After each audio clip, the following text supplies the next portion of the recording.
Good morning, everyone, and thanks for getting out to the conference bright and early here. I'd like to thank Sean, Will, and Tristan for opening up and all the hard work being done by our chapters here in Texas. People always like to be down on your state and say that you guys are going to be last, but from the passion I see amongst the groups here, that will not be the case. So I really just want to, can we get a round of applause for all the Texas chapters here? They're incredible work. Okay, well, I titled my presentation today, The Dawn of Legalization. And I really want to stress that that is where we are.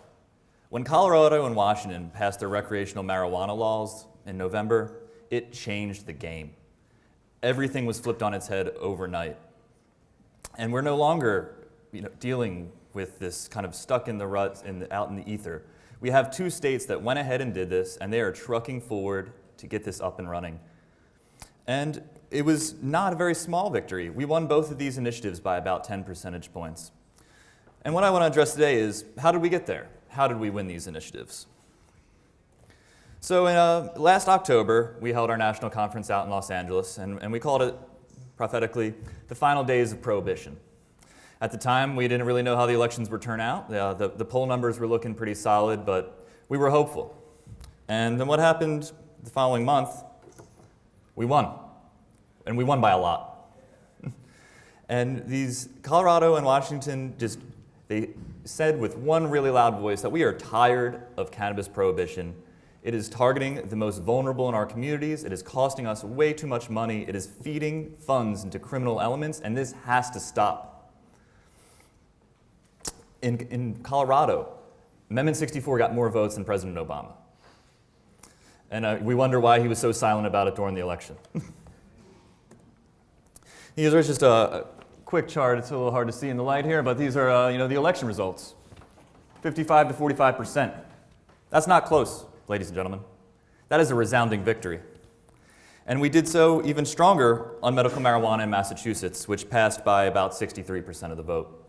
The people are ready for reform, and if we give them an opportunity to vote for it, they jump on board. We lost a couple of our initiatives.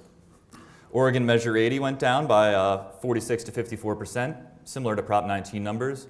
But considering the amount of funding comparatively to the other campaigns and some of the trials involved, that is still a strong showing, and we will be back in Oregon. Yeah. Thank you, Russ. And one of the real unsung minor victories that I consider a minor victory, Arkansas Issue 5 to allow medical marijuana. People say the South isn't going to do this. They're going to be dead last. We got within 30,000 votes of passing that and making the first southern medical marijuana state. And if we can get that close in Arkansas, we can get that close in Texas, we can get that close in Alabama. We can win in all these states. We just have to apply the lessons that we learned over the past couple years and turn it into a lot more victories. Well, how did we win? There's a couple factors at play, some that we had control over, some we didn't. Shifting public opinion, we utilized mainstream arguments, we broadened our support. We built very strong coalitions.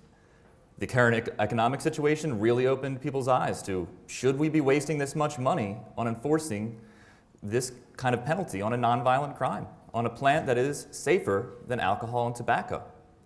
And we also had incredible voter turnout among key demographics due to the presidential election. So here's where we kind of sat in the polling leading in. Typically, before 2010, around Prop 19, nationally we were stuck in a rut kind of around 40 to 45% support. And you slowly, after we ran that campaign and had this national dialogue, that ticks up. We start to move in Gallup in 2011, got us to 50%. Rasmussen recorded a high of 56% in May. And YouGov with HuffPo got 58%, but HuffPo's audience likes to smoke a lot of marijuana, so I don't know how serious we can take that number. And here's a really important graph to look at. We're not going down. This is winning. This is Gallup recording the first ever majority support for marijuana legalization since they've been surveying this back in 1970 when Norml was founded, and an astonishing low 12% of Americans supported marijuana legalization.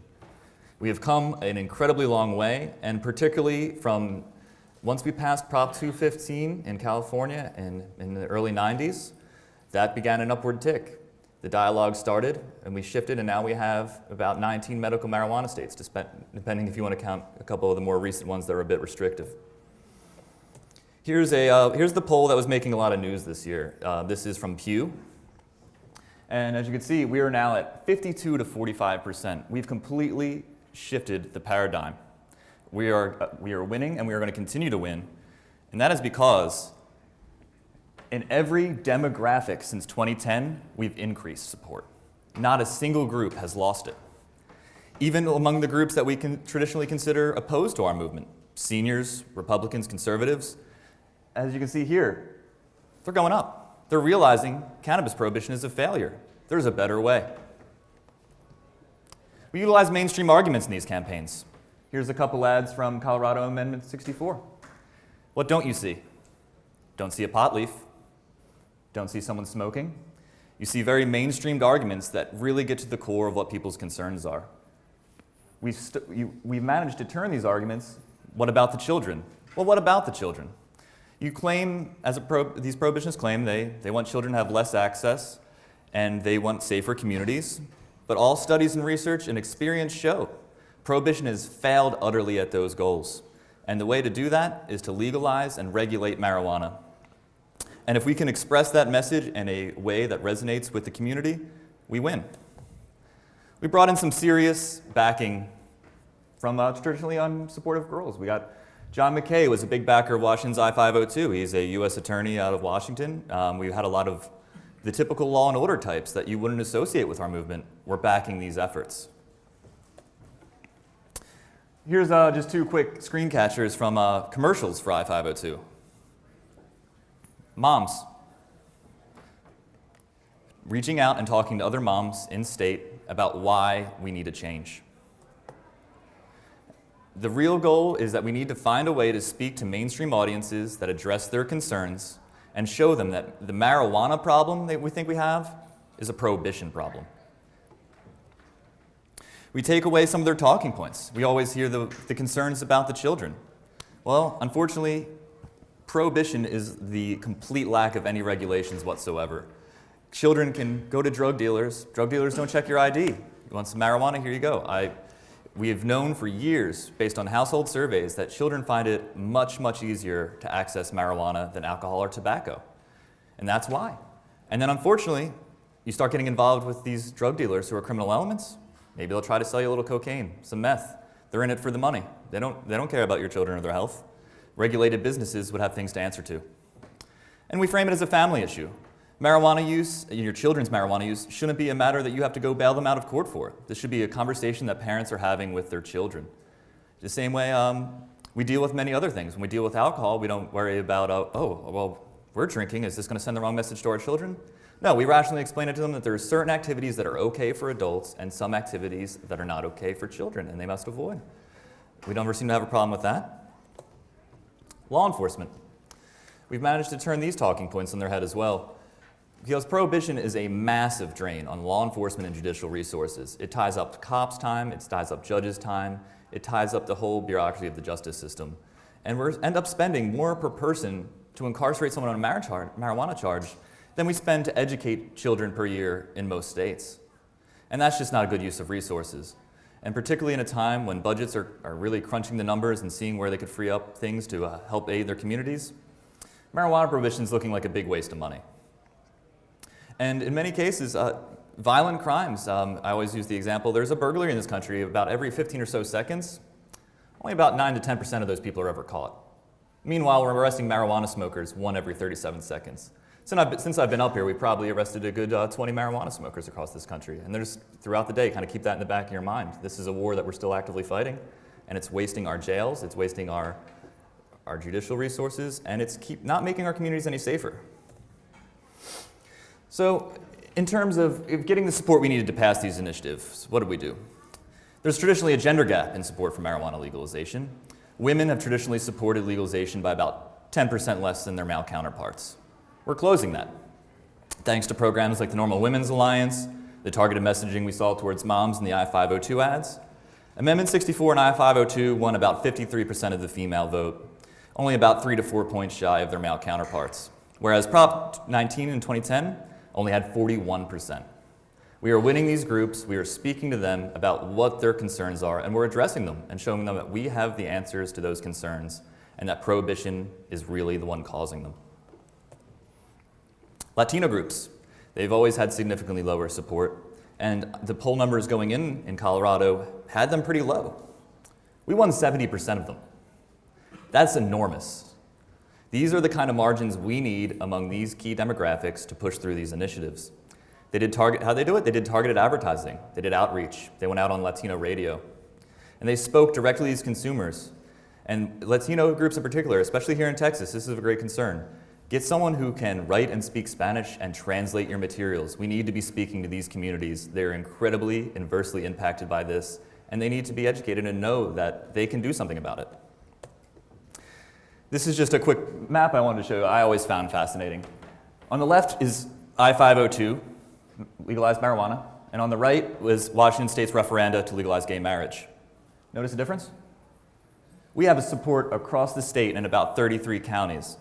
We are reaching to the Republicans, to the independents, and to other groups that we always get compared to gay marriage, but that is still being fueled largely by liberal groups. As you can see here, around the Puget Sound in Seattle, they won big margins. And despite the fact that we, 55% for about each, we sweeped the state in a way that they could not. Hell yeah. We also built really strong coalitions. We worked with groups on I-502 such as the ACLU, the Children's Alliance, Asian Pacific and Islander Coalition, really important Latino groups like Progreso, the NAACP state groups. Get in touch with these groups and start a working relationship. If they're not ready to come over now, they have vested interest in seeing prohibition end.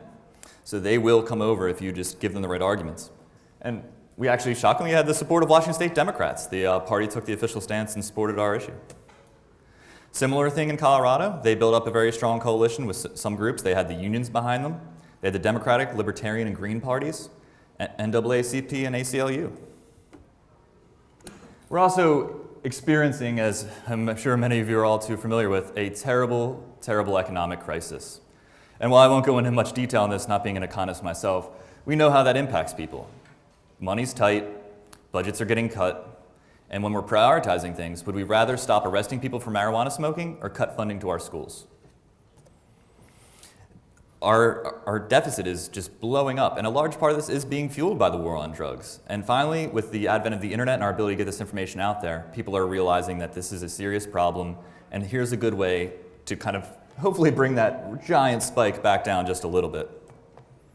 Is it worth the cost? $1.5 trillion over the past 40 or so years. That blue line you see, that's pretty much stagnated, that's use rates. Think that's effective? What is the goal of prohibition, if not to lower use rates? That's what they claim they want. You failed. And finally, also voter turnout is incredibly important, and that's why I would like to emphasize that initiatives are incredibly important when you have to pay attention to the local voter turnout and the demographics of your region. Traditionally, the red line is presidential elections, blue line is midterm. We have much, much higher turnout around the groups we need during presidential elections. Young people still don't quite get out and vote in their primaries, they don't really engage in the off years, and we need them to win. In a recent Dallas mayoral election, 5% of eligible voters decided. 6% in a recent one in Charlotte, 7% in Austin. 7% of voters in a recent Tennessee primary are the ones who decided their candidates. And what kind of shocking me, Kentucky requires their gubernatorial elections are in off years like 2013. They decided their governor based on 6% of eligible voters. There are people out there who aren't making their voices heard. And not only do we need to get to the polls and vote, we need to make sure that everyone else is, because when we vote, we win. And we need the youth vote. They support us by between 60 to 70%. In the 2008 presidential elections, for the states that we have statistics for, 53% voter turnout in New Jersey for youth, 18 to 29, 51% in Virginia. Then you take that back to 2009, which was an off cycle. That drops to 19 and 17%. Even in a 2006 gubernatorial election, 26 and 18. We can't win with those numbers. Those off-cycle elections traditionally bring out more conservative and older voters who are more likely to vote against us. And not that we don't need to be reaching out and winning those groups. We've increased our support among these groups by wide margins in the past 10 years. but we need to balkanize our efforts and make sure that we have the margins we need to win. And the youth, minority, and other key groups that come out during presidential elections give us that. And we've taken a saying around Norml that elections have consequences, and I don't want you to think anything different. Ever since we passed those two reforms, we've had the most busy legislative cycle in marijuana reform history. 11 states and Puerto Rico have introduced full legalization bills this year. Many got voted down, some are still pending. We got within 4 votes yesterday from passing a full legalization initiative on the floor of the Maine House of Representatives. 4 votes. That's the closest recorded vote for legalization in history. Things are changing. And I would like it to have been a little closer on our side, but we'll get them.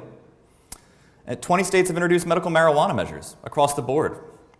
Illinois, Maryland, and Hawaii all approved, and they've passed, and they're going to get the governor's signature. New York stands a very solid chance. New Hampshire and Nevada are essentially givens at this point. They will go through. About a dozen states debated decriminalization bills. Vermont, their governor just recently signed theirs. Now under an ounce of marijuana, you get a ticket. They are now the 17th state to have decriminalized personal possession. 7 federal bills have also been introduced, and there's unparalleled interest, I can say firsthand, on Capitol Hill. Our federal lawmakers are interested in this. Some are still a little scared, but we are hearing at Norml from more and more elected officials who want us to advise them, help them, draft their bills. They want our PAC money, which is something these people would not take our calls before. Now they're calling us. The dynamic has changed. So essentially, some of these things are a bit out of our control, like shifting public opinion. You know, they can always turn back against us, but the best we can do is continue to reach out to these broader groups, utilize mainstream arguments, build strong coalitions, and make sure we run our initiatives in years where we have the turnout we need. The last thing we need is to rush an initiative half thought out to the ballot, only to have it voted down by a wide margin. Because a lot of the nuance is lost on our elected officials, and particularly if you run an initiative in a state and you lose by 10 points, well, the people don't want it. They had their chance. We don't want to send that kind of message to lawmakers. We want to show them that we're winning, this is popular, and that we're going to do this without them if they refuse to move. If you have a multi-day pass, I will be back tomorrow to talk about keeping up this momentum and what you guys can do here locally to get involved and really push reforms forward. The Texas chapters are doing incredible work. We've got these bills further this year than they ever have, and next year we'll pass them. Well, not next year, because unfortunately it's Texas. We have to wait till 2015, but we will pass them here. And I'd just like to thank you all for listening today, and stick around for the founder of Norml, Keith Strop, up next, without whom we would not have this event and I would not have a job. So thank you.